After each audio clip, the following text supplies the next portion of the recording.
Who are you? কিরা? Who are you? আপনি কিরা? Who are you? দেবদানি? হ্যাঁ দেবদানি। দেব কি রে, দরজা তো খোলা। মনে করে দেবদানি তো বাড়ির পরেই আছে। দিনে তোমার তোকার বাড়ি চোর আসলো না কিরে দেবদানি? হোয়াই আর ইউ লাফিং? কিরা? কিরা আপনি? দাঁত বার করে কেলাচ্ছ কিসের জন্য? হোয়া কে রে? তুই এবার সকাল সকাল সেখানে সিকুর পাড়া শুরু করলো কিসের জন্য রঞ্জু? খেরে রঞ্জু, তুই আমাকে চিনবার পারিস নি? আমি তোর যজ্ঞেশ্বর দ্বারে। ও মাই গড, ইউ আর যজ্ঞেশ্বর, মানে you R my জগাদা। O no, আমি তোর জগাদা, তুই তো আমাকে চোর ভাবছিল। এক্সট্রিমলি সরি, সত্যি মানে আমি তোমাকে চিনবার পারি নাই। চিনবো কেবা করে কও জগাদা?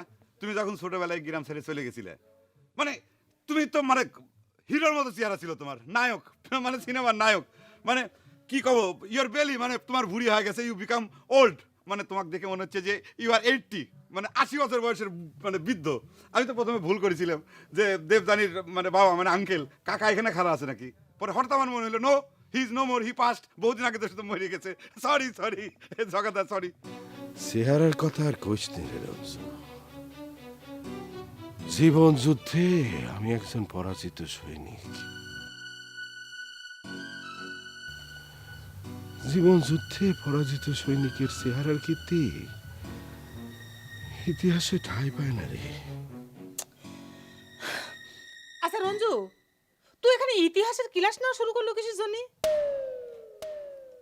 দেখ, এটা স্কুলও না কলেজও না। তোর যদি ইতিহাস শিক্ষা দেওয়ার ইচ্ছে হয় তাহলে এখান থেকে চলে যা, বাইরে যায় কথা কর। আমি শিক্ষা দিচ্ছি মানে হোয়াট?